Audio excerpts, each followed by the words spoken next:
Hablemos hoy del síndrome de Guillain-Barré. Es sin duda una de las emergencias neurológicas que más nos preocupan, así que vamos a desgranar punto por punto sus claves, desde cómo sospecharlo hasta cómo actuar, porque cada minuto cuenta.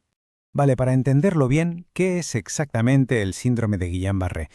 Pues en esencia es una polineuropatía. Bueno, ¿y eso qué significa? Significa que el propio cuerpo, el sistema inmune, se vuelve, digamos, loco y ataca a los nervios periféricos. Lo hace de forma muy aguda, muy rápida, y eso asusta. Pero, y esto es clave, tiende a pararse solo, es autodimitado. Muy bien. Y la pregunta del millón es, ¿por qué pasa esto? ¿Qué es lo que dispara este ataque? Vamos a ver la etiología y la fisiopatología. Resulta que esto no suele aparecer de la nada. De hecho, en más de 2/3 de los casos, si escarbamos un poco en la historia clínica, encontramos algo que lo ha provocado. Lo más típico es una infección, ya sea una gastroenteritis o un catarro fuerte, que ha ocurrido entre 1 y 3 semanas antes.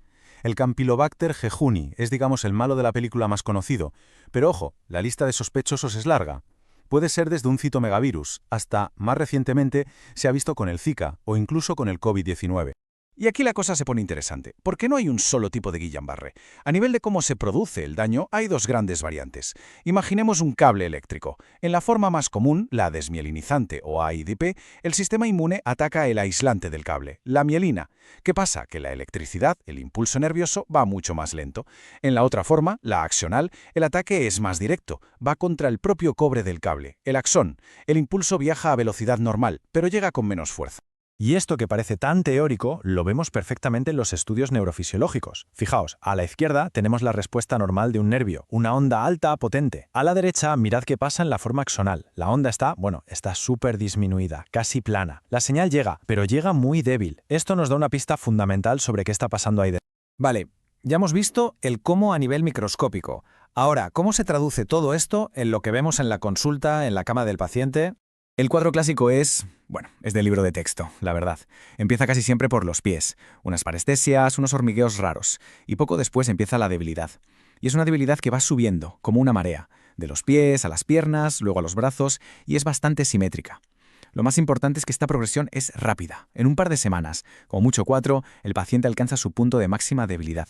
Y si cogemos el martillo de reflejos, nada, los reflejos están abolidos. Es un dato clave, arreflexia. Pero ojo, no todo es la debilidad en las extremidades. Hay que mirar más allá, porque es donde está el peligro real. Más de la mitad de los pacientes graves tienen debilidad en la cara o para tragar. Y lo que es más peligroso todavía, el sistema nervioso autónomo se puede volver loco. Esto significa que la tensión arterial y el ritmo cardíaco pueden fluctuar de forma salvaje. Y por supuesto, el gran miedo, que la parálisis llegue a los músculos respiratorios. Aproximadamente un 20%, 1 de cada 5, va a necesitar un respirador. Es una verdadera emergencia. Y luego está esta variante que hay que tener siempre en mente, el síndrome de Miller-Fisher. Es un poco diferente. La clave aquí es la tríada clásica. Oftalmoplegia, o sea, los ojos no se mueven bien, ataxia, que es una marcha como de borracho, muy inestable, y de nuevo la reflexia. Es un cuadro muy sugerente. Bien, tenemos la sospecha clínica. Ahora, ¿cómo ponemos el sello de diagnóstico confirmado? Y, casi más importante, ¿qué otras cosas se le parecen y tenemos que descartar? Una prueba fundamental aquí es la punción lumbar. Lo que buscamos en el líquido cefalorraquídeo es un hallazgo muy característico, casi la firma del Guillain-Barré, la disociación albuminocitológica. Suena complicado, pero es simple. Las proteínas están por las nubes, pero casi no hay células. ¿Por qué? Porque la inflamación está en las raíces nerviosas, no en el líquido en sí. Un detalle importantísimo. Esto puede no verse en la primera semana, así que si hacemos una punción lumbar al principio y sale normal, eso no lo descarta. Y claro, hay que tener buen ojo clínico. Hay ciertas banderas rojas que nos tienen que hacer pensar, oye, a lo mejor esto no es un Guillain-Barré. Por ejemplo, si la debilidad es superasimétrica, si hay un nivel sensitivo muy claro, o si el paciente tiene problemas de esfínteres desde el minuto 1. Esos datos no cuadran con el cuadro típico y nos obligan a buscar otras cosas. Confundirse aquí puede tener consecuencias muy serias. La lista de posibles imitadores es larga, ¿eh? Hay que pensar en todo el eje neuromotor. ¿Podría ser un problema en la unión neuromuscular, como la miastenia gravis o el botulismo? ¿O quizás es la médula, una mielitis transversa? ¿O incluso el propio músculo, con una miopatía? Cada uno de estos diagnósticos diferenciales tiene sus propias pistas, y es nuestro trabajo encontrarlas. Perfecto, diagnóstico hecho. Ahora a la acción. El tratamiento tiene básicamente dos grandes patas, y ninguna de las dos puede faltar, y todo ello rodeado de un soporte intensivo vital. Y aquí va la regla de oro, lo que hay que grabar a fuego. A veces, en medicina, lo más importante es saber qué no hacer, y en el Guillain-Barré no se dan corticoides. Repito, no corticoides. No solo no funcionan, sino que hay estudios que sugieren que pueden ir peor. Es uno de esos errores clásicos que hay que evitar a toda costa. Entonces, ¿qué hacemos para parar este ataque del sistema inmune? Tenemos dos grandes armas. La primera, y la que más se usa por ser más sencilla, es la inmunoglobulina intravenosa, la famosa IVIG. La segunda opción es la plasmaféresis, que es, para entendernos, como hacer una limpieza de sangre para quitar los anticuerpos malos. Las dos han demostrado ser igual de eficaces. Y aquí otro punto clave. ¿Es una o la otra? Poner las dos juntas no aporta nada y puede ser peor. Pero la inmunoterapia no lo es todo. De hecho, lo que realmente salva la vida en la fase aguda es el soporte. Estos pacientes son de UCI, sin discusión.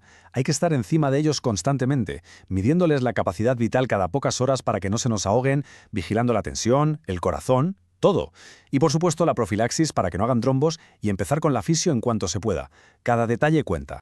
Y para terminar, hablemos del futuro. ¿Qué podemos esperar? ¿Cómo evolucionan estos pacientes? A ver, a pesar de lo dramático que es el cuadro, la buena noticia es que hoy en día, con un buen manejo en la UCI, la mortalidad es baja. Hablamos de menos de un 4%. La mayoría sobrevive. Sobrevivir es el primer paso. Luego viene la recuperación. Y es un camino largo, que requiere meses de esfuerzo.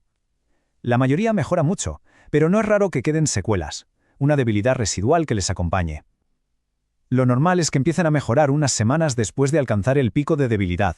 Pero hay un pequeño porcentaje, sobre un 5%, que en lugar de mejorar, se cronifica.